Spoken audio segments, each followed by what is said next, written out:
I know you feel bad about the deer, but it's not your fault. Things die. It's part of life. It's bad to kill, but it's not bad to die. Well, yes, someday. I don't know. You're made of metal, but you have feelings, and you think about things, and that means you have a soul, and souls don't die. Mom says it's something inside of all good things, and that it goes on forever and ever.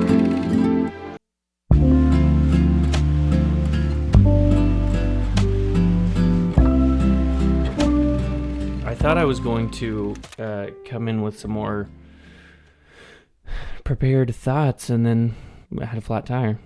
Dang. Changed tire this morning. Sorry. Here's my intro question. Oh. Harry Connick Jr. Why is he in this movie? So I don't know. I was trying to look up who Harry Connick Jr. is. Mhm. The voice is familiar. Yeah. And the name is familiar. And then as I was looking up his credits, I was like, I don't know this guy at all. Here's what I know him from. He was in the early days, whenever there was still just the originals, the first round of new judges on American Idol, whenever they started swapping Was out. Harry Connick Jr.? Harry Connick Jr. was in that first batch. I think he's like a Michael Bublé type, like not quite as famous, but like kind of a 90s Michael Bublé, like jazz kind of guy who also did some acting. Well, he's Dean to me. He's Dean to you. And he will always be Dean He's to very me. cool in this movie. He is very, very cool. He makes the soul patch look good. He does make you want his whole patch. So that brings up an interesting point. Mm-hmm. For our listener, this movie that we're talking about today is The Iron Giant. Yep. This was my pick. I picked this movie because childhood favorite of mine. Yeah. There's a couple of these 2D animated films that were just on a heavy rotation, specifically Treasure Planet and this movie. They make things that maybe aren't as good looking in real life look good in cartoons. And so for this movie, like the Soul Patch and Treasure Planet, which hopefully we'll do an episode about that movie, he has a horrible haircut. It's true. It is a bowl, all floppy. It's a parted in the middle bowl cut, shaved around the sides, but with a ponytail, rat tail thing in the back. And to me, it looks so cool. And I have, as a kid, my brother would make fun of me for wanting that haircut because in real life that would look abysmal. Please get it. That would be so funny. Hey, listener, if we get to 600 reviews in the first month of this podcast, Davis is committed to getting that haircut. The Jim Hawkins Treasure Planet haircut. Not to be confused with the Jim Hawkins Treasure Island haircut. That doesn't have ponytail.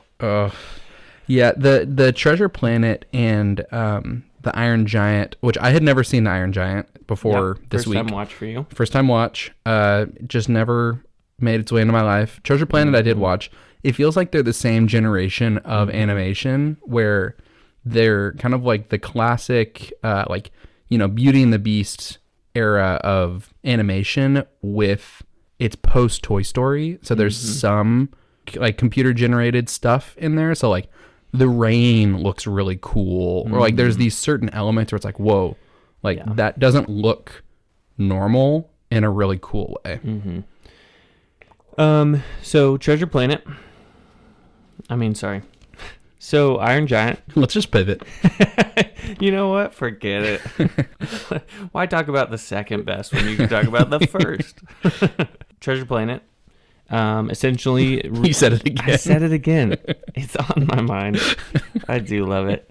It's still in my top 4 on Letterboxd. Top 4 favorite films. I saw that. Not mine. Well, it wouldn't be my number 1 cartoon or close to it. Treasure Planet and Iron Giant both are movies that, for me personally, have so much nostalgia because they were my childhood movie. That was something I love. So then watching it now, you get that similar feel. But I would say watching them again as an adult, they are still good and still hold up. Yeah. It's interesting. One thought that I had for the Iron Giant on this watch was, I think for kids, at least now, what I understand as like kids content, it feels like really slow and boring for a kid. It feels like it's more paced like a real movie. Like I've seen like some episodes of like Paw Patrol with my nieces, and it's like those episodes are like 5 minutes. They're quick. Yeah. It's like this movie is very, very, like there's some long parts. There's parts where it's like, I don't know if that's really necessary. I mean, it's still not even, what is it, like an hour and a half? Yeah. But runtime is, hour 26. Yeah. But so the pacing of it still feels like a normal 90-minute movie as opposed to like a kid's thing. That is an interesting point. There are things that I noticed happen in this movie that you can get away with in children's movies. Just the fact that Dean and the mom have never really met. Yeah. They met in that cafe. But they're both adults. So they know each other. Then at the end of the movie, when, spoiler, listener, at the final scene when they're like together, they're dating, you're like glad that they're together. You're like, oh, that makes sense. But you're like, oh, there was no chemistry there. There was nothing. There's no history. Yeah. They never talked. Yeah. until the final, showdown. Yeah. The element that was probably my favorite was just how over the top the bad guy is. Yeah. Kent Mansley. Kent Mansley, U.S. government. Kent Mansley, voiced by Scooter McGavin from Happy Gilmore. I wanted to talk Did about him. you pick up on that? I wanted to talk about him because he is just one of the most recognizable faces for me, because I feel like Christopher McDonald, is that his name? Christopher McDonald.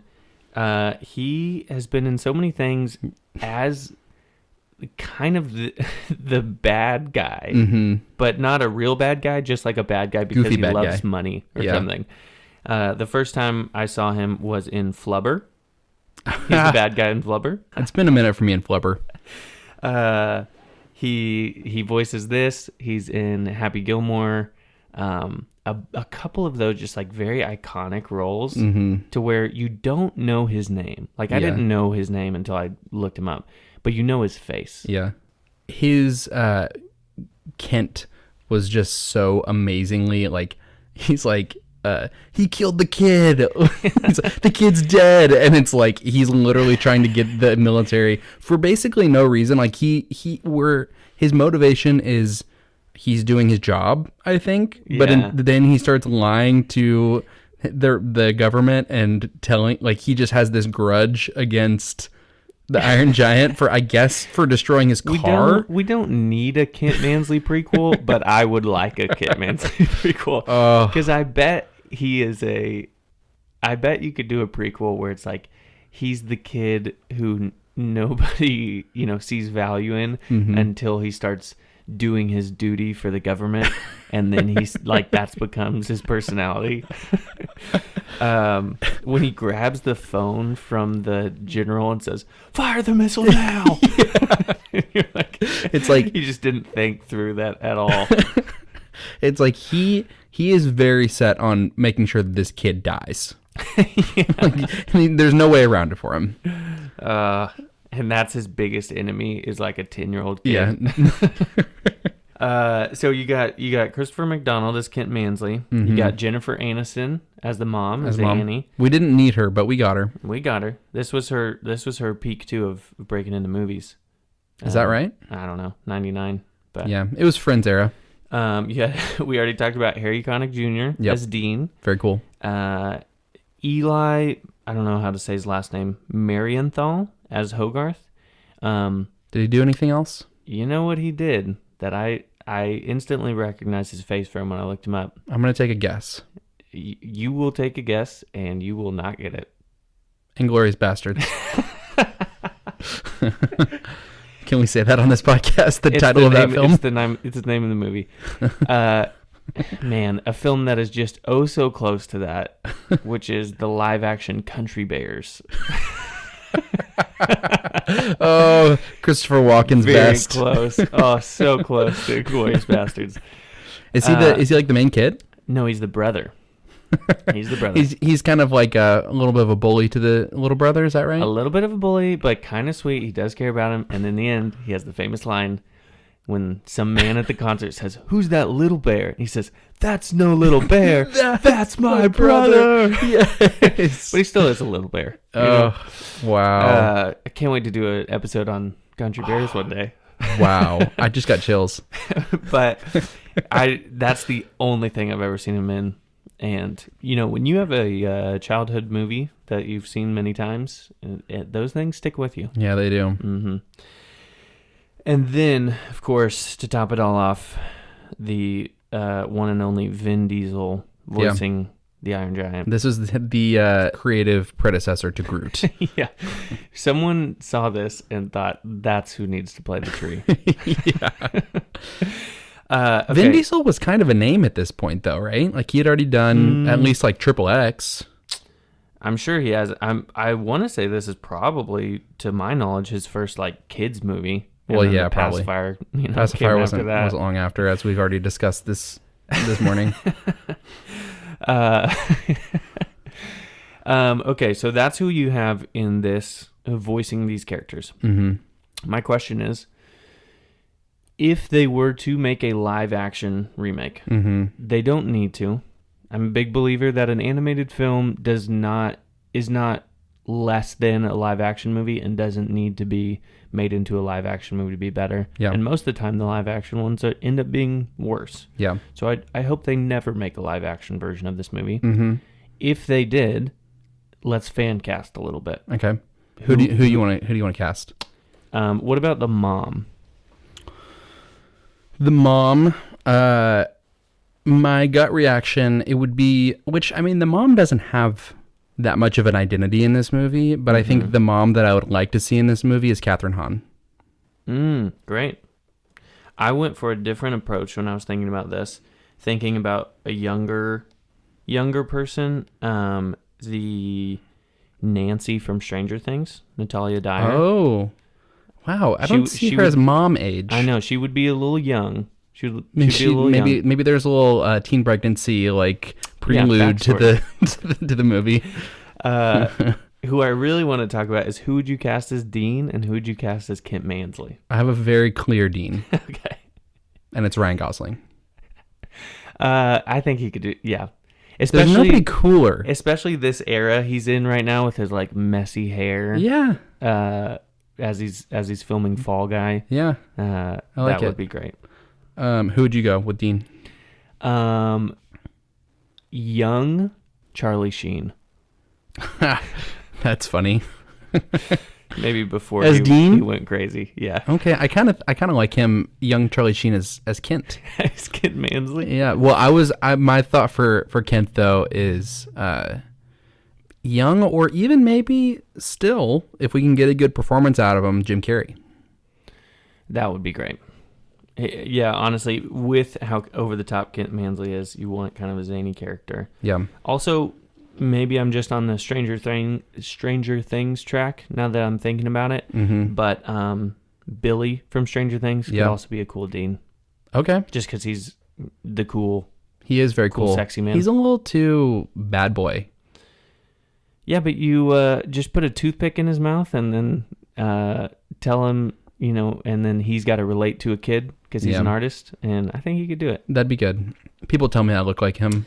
It's always my favorite thing when people say that. Yeah, it's a great compliment, and it's true. Nick, our barber, me and Davis share a barber listener. He has multiple times been like, dude, you grow the hair out.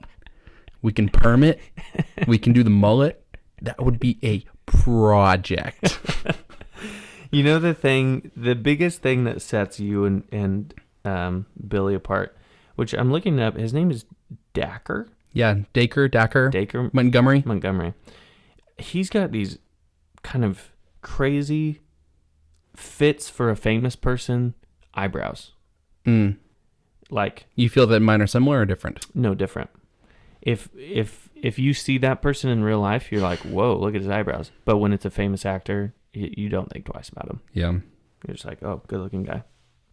Yeah, he's handsome. We are, I suppose. I guess you both are. Anyways. Kent Mansley cast, you're putting Jim Carrey. Yeah, I'll go Jimmy. I don't know who I'd bet. I don't have a real strong answer for it. Because it kind of needs to be a comedian, I think, Mhm. which we don't have many left. Yeah, it's gotta be kind of a comedian. Maybe it wouldn't feel similar to this animated Kent Mansley, but just for the role itself, Will Arnett could be funny. Oh, he'd be great. Just as a tough military Over guy. the top, Yeah. like screaming, oh, come on. Yeah. Fire the missile now. The Iron Giant, brought to you by ChatGPT, is a heartwarming animated science fiction film released in 1999, directed by Brad Bird. Set during the Cold War era in 1957, the story follows a young boy named Hogarth Hughes who discovers a massive metal robot that crash lands near his small town of Rockwell, Maine. The robot, later named the Iron Giant, has a childlike innocence and befriends Hogarth, forming a deep bond. However, as the government becomes aware of the robot's existence, fear and paranoia escalate, leading to a climax where the Iron Giant's true purpose is revealed. Brad Bird Yeah. directed this movie. Yeah. Something I didn't know until looking into it that I think is super interesting. He wrote this screenplay or pitched it at least to Warner Brothers, to the studio, after his sister was shot and killed by her estranged husband. Oh, wow. Super sad. He's torn up about it. So just kind of, makes you think about life and different things. And he pitched it to the studio by saying, what if a gun had a soul? Wow. And so taking that idea of like, her estranged ex-husband, or I don't know if they were still married at the time or not, but used this tool to kill. Yeah. But the tool itself doesn't have a soul. The tool itself doesn't have, but he's like, what if it did? Yeah. It's made for a evil purpose. But what if it changed its mind? Yeah. What if it changed its mind? Wow. That's crazy. Yeah. That definitely puts another level on the movie. It was clear that I think that was what the message of the movie was, because there's the point where he says, I'm not a gun. Mm-hmm. That makes it really sad. It makes it really sad. It puts a different spin on the fact that guns trigger him. Because you can kind of view it almost like this, PTSD response of like seeing a gun brings out this kind of dark side of him. Yeah. But Wow. it's just interesting to know that that's Brad Bird's thought on it. And it also makes sense why it feels like there's so much heart in this movie. Yeah. Maddie watched this with me. It was her first time seeing it, and she cried. Yeah.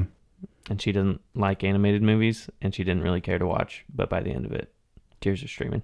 When that big metal man just whispers, Superman. Yeah.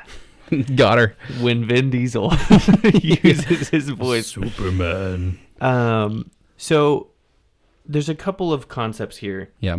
Very obviously, from what Brad Bird was trying to do, he did a great job with the question of identity and just you are who you choose to be is kind of that tagline for this movie, talking about choosing your identity, and you're not what people tell you are, or view you as. And then the concept of a soul, of what is a soul. Yeah. And then there's obviously some other great things in there too of parenting and single parenting and being here and all this stuff.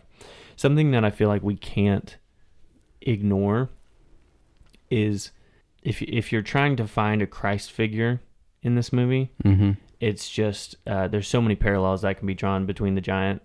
You know, Yeah. he comes from above down to earth. Mm. He dies saving the ones that were trying to kill him. Yeah. And of course, then after dying to save others, he's resurrected. Yeah. Spoiler alert. Yeah. Yeah. Hopefully people have seen this. Yeah, absolutely. And so I feel like that's, needs to be acknowledged, because you could definitely talk a lot about that. Yeah. That's actually not, I feel like, what I drew from it and wanted to talk about. No, I agree. I think that's there, and that's important, and that there probably is conversation to be had there. But I think the most interesting thing about this movie is the conversation around identity. Mm-hmm. I think a message like this, well, on its face, the idea that you are who you choose to be is very culturally kind of lauded.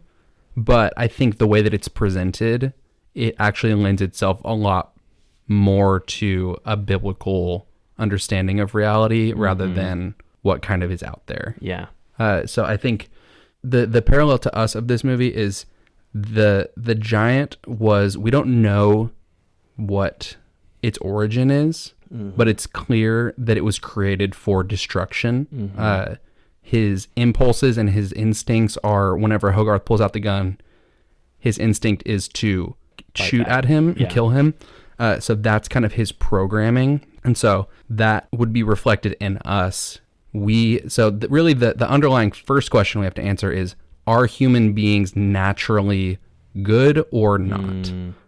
Because then that opens up the conversation of, so if the giant does what he sees as what comes natural to him, destruction comes. Yeah. Right? Yeah. If we do what's natural to us, does destruction come, or is that beneficial to us, is really the question. Yeah. The message that is just commonly seen everywhere in the world, and honestly, very, very commonly presented in children's movies, is follow your heart. Right. Right. Do what you feel. That is a lot of times the message of the world. Yeah.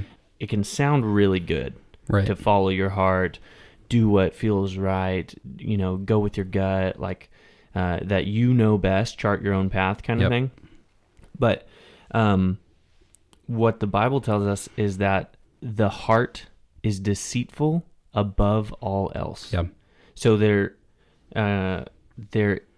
regardless of the good that we have in our hearts and kind of in our nature, the heart is deceitful above everything. Yeah. And again, I think that all comes back to, we as a culture have a fundamental belief that human beings are good naturally. We are all good. Yeah, people are Therefore, good at their core. The thing that is bad is to restrict yourself. Something like, sexual repression is something that's seen as, that is withholding something from you that's actually messing you up, and that's why you act out and are bad, because you're withholding from yourself, right? So we think our natural desires and instincts lead us to life and lead us to things that are beneficial for everybody. Like what the phrase you just said, like, follow what your heart wants. I think of Woody Allen, right? The story of Woody Allen is married to this woman. She has a daughter from a previous relationship, and then he starts having an affair with his stepdaughter, right? Jeez. And then whenever he's confronted about this, his response was, the heart wants what it wants. Yeah. Right. And I think even the motto of the Church of Satan, if we're getting really into it, I think is that every man should do as they please. Yeah. Ephesians 2 describes us as children of wrath. Proverbs 14:12 says, there's a way that seems right to a man, but its end is the way of death. Philippians 3:19 says, describing wicked people, their end is destruction, their God is their belly, and they glory in their shame. Their God is their belly, meaning they eat whatever they're hungry for. Their desire drives them, and they don't restrict anything from themselves, right? So where the movie takes it is you just choose, right? You decide. You don't have to be what your natural instincts are. Yeah. Right. And I think we can draw from that our natural instincts are not good. Right. Yeah. I think it's more complicated in real life than just deciding not to. Sure. Right. Yeah. Yeah. And it's less clear, you know. The Yeah. choices in this movie are very clear. Yeah. What's good and what's bad. I think essentially what you have said also is the important thing to notice when we're thinking about ourselves. When God made creation, when he made Adam and Eve, he declared that everything he had made was good. Yeah. And when he made man, he declared that it was very good. So, and we also know in that story that we were made in God's image. And so to be made like God and made very good would make you believe that, okay, humans are good at their core. And I think that's where we started. Then sin entered the world. And there's a couple different places, but specifically David talks about in Psalms, he says, I was guilty when I was born. I was sinful when my mother conceived me. Yeah. And there's a couple other places where the Bible talks about our hearts being sinful from birth. Yeah. So in that sense, we're born and our nature is evil and destruction. Yeah. And so knowing that we have kind of that duality in us, that we were made good, but we're also born with evil in our hearts. That conflict.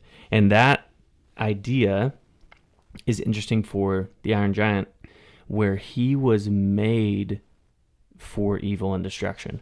And there's actually a deleted scene from this movie that was released in this like special edition that they did, where he has a dream.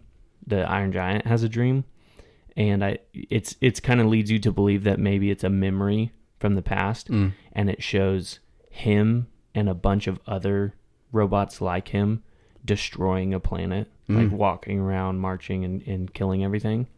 And so he's a little bit of the inverse of what we've been talking about, because he was made for evil. Right. But because of the things that Hogarth instills in him, he has good too. And so now he has that duality as well. Yeah. And we will be right back. Tired of boring walls and embarrassing family photos? Listener, my friend, the amazing Davis Brock, can fix that. He paints portraits, landscapes, character art, and anything else your creative heart desires. Davis is basically a walking, talking art factory. Maybe you're looking to get someone the perfect Christmas gift or anniversary present. Ditch the generic gifts and get something truly special. Head over to the link in the show notes and let Davis Brock create a masterpiece that you'll love. All right, enough of that. Back to the show. The telegraphed theme and purpose of the movie is you are who you choose to be. And like we said, it's a little bit more complicated than that, right? Like we have these warring desires in us. Romans 7, Paul talks about, he says, "For I do not understand my own actions. For I do not do what I want, but I do the very thing I hate. But if I do what I do not want, I agree with the law that it is good. So now it is no longer I who do it, but sin that dwells within me. For I know that nothing good dwells in me, that is, in my flesh. For I have the desire to do what is right, but not the ability to carry it out. For I do not do the good I want, but the evil I do not want is what I keep on doing." Right? So similar to the Iron Giant, we have this programming in us that is destructive. In a way, it's like the message of like follow your heart. We kind of don't really have a choice. Like we are always to some degree following our heart. The thing that we have some control over is what direction is our heart going. Right? Our heart is going to pull us where we train it to. Yeah. Right. Proverbs 4 says, "Above all else, guard your heart, for everything you do flows from it." And goes on to say, "Keep your mouth free of perversity. Keep corrupt talk far from your lips. Let your eyes look straight ahead. Fix your gaze directly before you. Give careful thought to the paths of your feet, and be steadfast in all your ways. Do not turn your head to the right or the left. keep your foot from evil, right?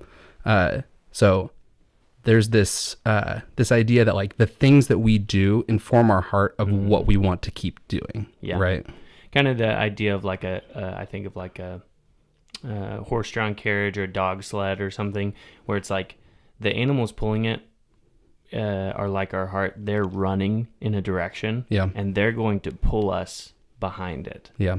But we do have the reins to kind of steer where they're going.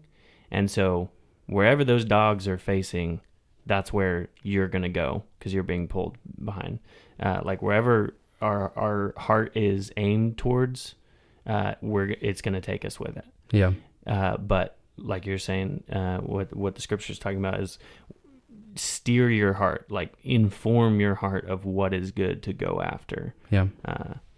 Yeah, that's really good. Made me think of Hebrews 12:2, says, "Let us keep our eyes fixed on Jesus, on whom our faith depends. From beginning to end, he did not give up because of the cross. On the contrary, because of the joy that was waiting for him, he thought nothing of the disgrace of dying on the cross, and he is now seated at the right side of God's throne." Really, the important piece there is, let our eyes be fixed on Jesus. That is the direction that we're moving in, because that's the, like, if we are looking that way, our heart is going to move that way. Yeah. Right. Yeah. So what would you say that practically looks like for us as believers in 2024? Yeah. I spend a lot of time, you spend all day thinking. Yeah. Our thoughts just come through our head all the time. And something that I've tried recently to try to ask Maddie about when we get home and, after work, and usually like, oh, how was your day? I've tried to start thinking of like, hey, what did you think about the most today? Because that lets me know what's on her mind and what's on her heart. And even if it's like, oh, I thought a lot about, this TV show or something. Yeah. It's like, oh, I want to enter into that conversation because that's what was on your mind.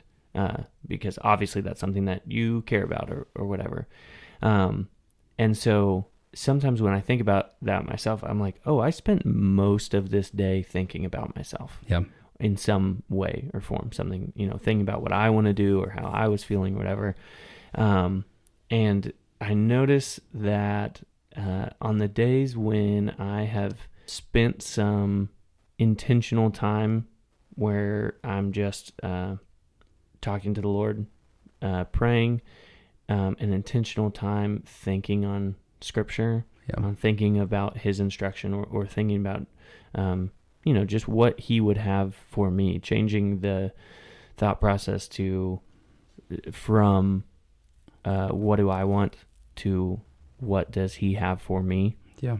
As someone going to work in 2024 and going home and spending time with friends or, doing chores or whatever, if I have set some intentional time to read, to pray, to think about what the Lord has for me, to talk with God about it, then throughout the day, my thoughts are usually going to lean more towards what I have been learned or what I feel like God was telling me. Like throughout the day, I'm meditating on that Scripture. Yeah. Yeah. I'd add John 15, 5. I'm the vine, you are the branches. Jesus talking here. I'm the vine, you are the branches. If you remain in me and I in you, you will bear much fruit. Apart from me, you can do nothing. And so it's like the more that we are thinking and realizing the reality that Jesus is with us, for those of us who have trusted in the gospel, like the Holy Spirit is with us, God is with us. And so the more that we recognize that reality and think about that, and throughout our day, we are recognizing, okay, God is here with me. Holy Spirit's here with me. How does that inform the things that I do? And I think, to use the carriage analogy, that's kind of just training your heart to move in the direction that He wants you to, right? Because that's the direction that we're looking. Right. Yeah. Well, so talking about these concepts that we've kind of been hitting on, I know that the Iron Giant is kind of the Christ figure in the movie. Yeah. But I actually want to talk about Hogarth being in sort of a way, a Christ figure. Mm. So part of what makes this movie just so good and so fun to watch is that it's this big old giant robot, which, that'd be fun in itself. It's fun to see giant robots. Yeah. But the fact that this giant robot essentially, has the mechanics of an adult, of a human being, but it has the mind of a child. Mm. And so whatever Hogarth tells it, it believes. Yeah. Oh, here. This guy is Superman. Sure, he's famous now, but he started off just like you. Crash landed on Earth, didn't know what he was doing, but he only uses his powers for good, never for evil. Remember that. And so if it, had landed somewhere else, and someone else had gotten a hold of it, it maybe would have been taught differently. But because it landed with Hogarth and he found it first, Hogarth instills how a child would think into this massive robot body. And so you see that that's kind of the cute, fun dynamic in the movie, is that it's this massive thing that is essentially a kid. Yeah. It's like a little kid in a robot's body. Right. And learning things and all that. And so that's what makes this movie fun. But in that way, there's this robot that was made for destruction and evil. It has weapons inside of it, ready to destroy, and it has the power to do evil. Yeah. But because it sees an example and a representation of good, that's what it's taught to be. Right. And we see from the beginning, Hogarth is kind of this, he wants to be a hero. Mm-hmm. I mean, immediately when he sees something come down, he puts on his helmet and he gets his little BB gun and his flashlight and he goes out. He doesn't hide and call the police or call his mom or something. Yeah. He's ready to go. Yeah. So he has this kind of like hero heart mentality. And so then when the Iron Giant, gets to spend time with Hogarth and hear from his perspective, he gets an example of what good is. Yeah. And can follow that, even though he has to fight against the evil within him. Right. And so that to me feels more like Hogarth is the Christ figure of, we as just human beings have the ability to do all kinds of evil. Yeah. That's very obvious. But we follow the example of Christ, who did good. And he has made us good and instilled his goodness in us, so that as we walk with him and we follow his example, we deny the evil that's within us. Yeah. Like, why is the Iron Giant following Hogarth? The original thing that kind of brings Hogarth and the Iron Giant together is Hogarth risks himself, sacrifices himself to step into the power plant and turn off the switch to save the Iron Giant. Yeah. And then the Iron Giant is then indebted to him, not literally, but he feels this connection to him and this desire to please him that comes from the kindness and the sacrifice that Hogarth displayed for the Iron Giant. And so it's this picture of serving from love rather than serving for love that I think can also be applied to us. Yeah. I think the biggest scripture that I was inspired by this movie is Ephesians 4, 22 through 24. It says, to put off your old self, which belongs to your former manner of life and is corrupt through deceitful desires, and to be renewed in the spirit of your minds, to put on the new self, created after the likeness of God in true righteousness and holiness.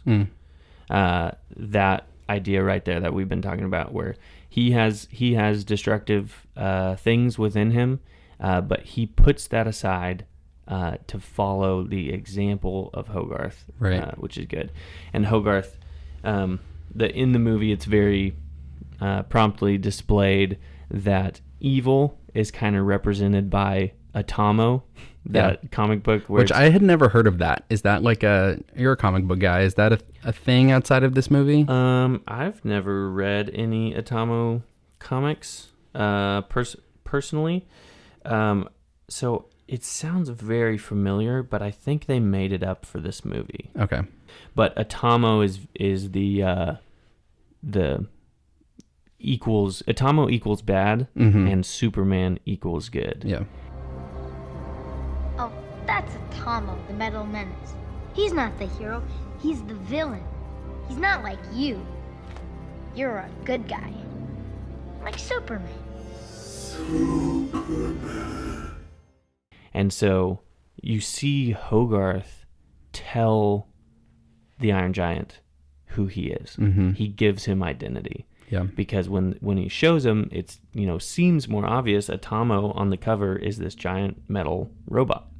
And so you see Iron Giant look at that comic, and then Hogarth says, no, that's not you. You're more like this. Yeah. And he shows him Superman. Yeah. And he tells him about, Superman being good and saving people. And so he gives him his identity of like, no, that's not you. This is you. Yeah. This is who you are. Yeah. And then we see that he takes that on and he wants to be that. Yeah.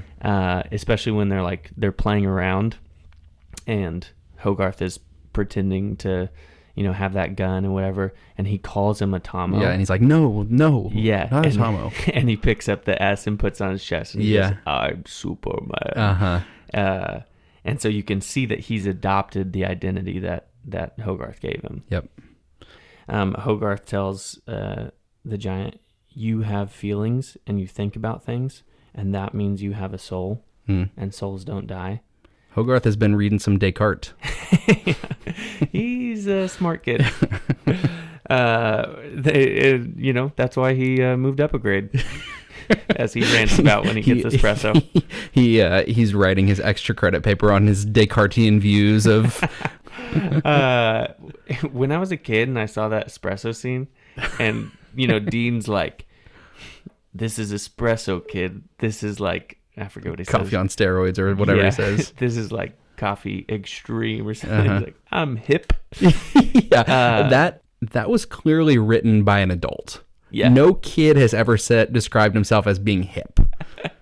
Well, and in that scene, he's like trying to be cool to an adult. Yeah. So maybe he's heard someone say that, and so he thinks that's to say. But when I watched this as a kid, like I didn't really know what espresso was, and so you're just like, wow, that's the extreme stuff. Dean is crazy for drinking that all the time. Yeah. But anyway, Hogarth is telling the Iron Giant that that he says that souls don't die.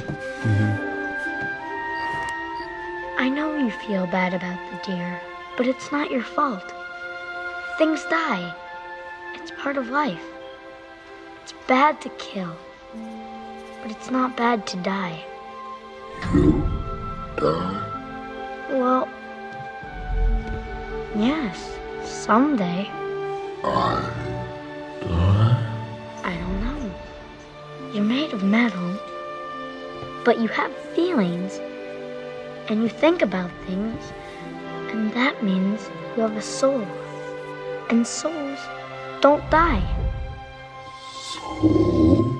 Mom. And it's a super sweet scene. I feel like that scene is kind of the heart of the movie. Yep. They're under the stars looking up. And right before that is where he tells him that Iron Giant's very torn up over seeing the deer be killed. And so Hogarth tells him, it's bad to kill. It's not bad to die. And then he says, everything dies. And then that's when he goes into souls don't die. And, I think you have a soul kind of thing. Yeah. And so, again, just an undeniable truth where Jesus has commanded us not to kill. But the Bible also says, no greater love than this, than he that would lay down his life for his brother. Yeah. We thought we were going to get away an episode without throwing it out there. It's the staple. Yeah. But so then you see in the end, he Iron Giant knows it would be bad for all these people to be killed. It would not be bad for me to die to save them. And so he lays down his life. And I think it's just interesting that going back to even what you were talking about how do we set our minds on what Christ has for us.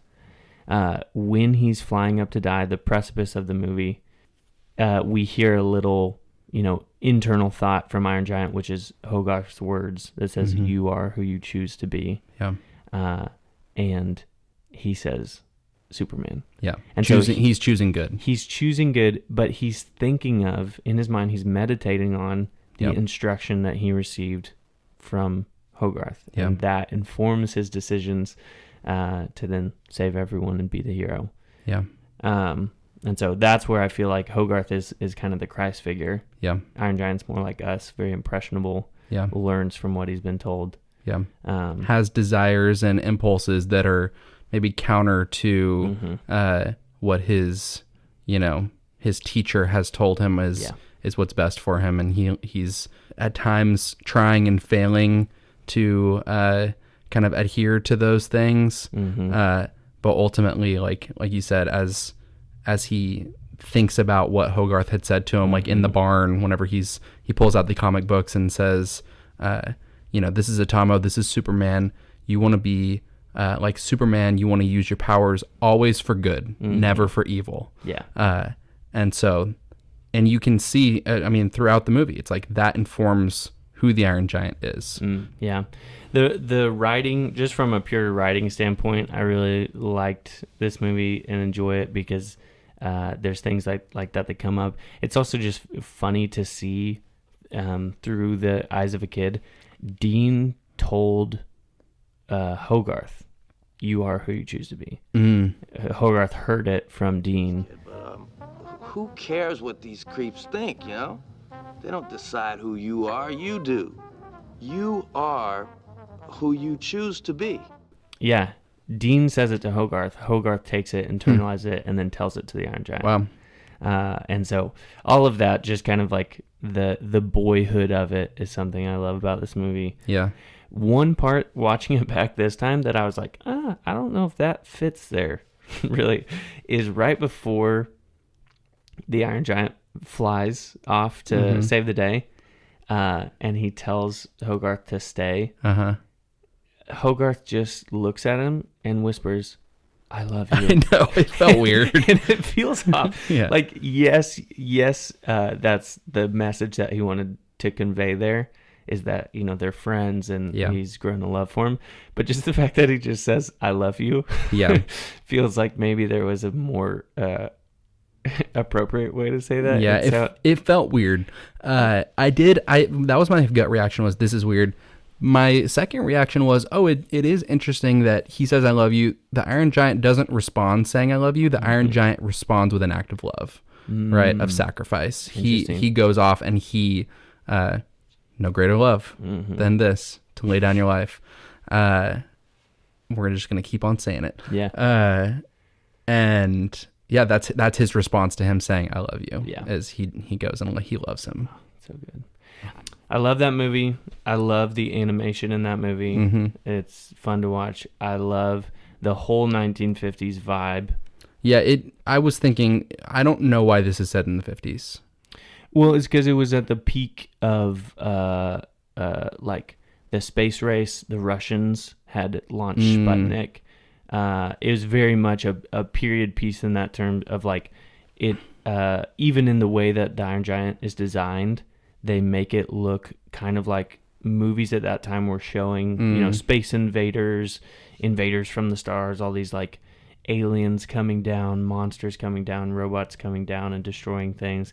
It was very much a peak, we got to watch out for things coming from space time. And there was some mass fear about what the Russians were putting in space or stuff. And so, makes sense. They did a great job with it. They did. Way to go, Brad. I hope they don't touch it and try to do any sort of sequels or live action remakes. Yeah. I mean, I think the kind of the things we've discussed in this podcast are extremely countercultural of, you know, denying your own desires to a point where I don't know. I think if they did it, it wouldn't be the same. Wouldn't hit. Yeah. Yeah. Brad put a lot of heart into it. Way to go. And so did Vin Diesel. He always does. Okay. Let's end by giving your best impression of Vin Diesel. Superman. It's not bad. He's got a deep voice that's hard to emulate. Superman. Oh, that was nice. Yeah, think so. Yeah. And the tears roll. And the tears roll. And the credits roll. Roll credits.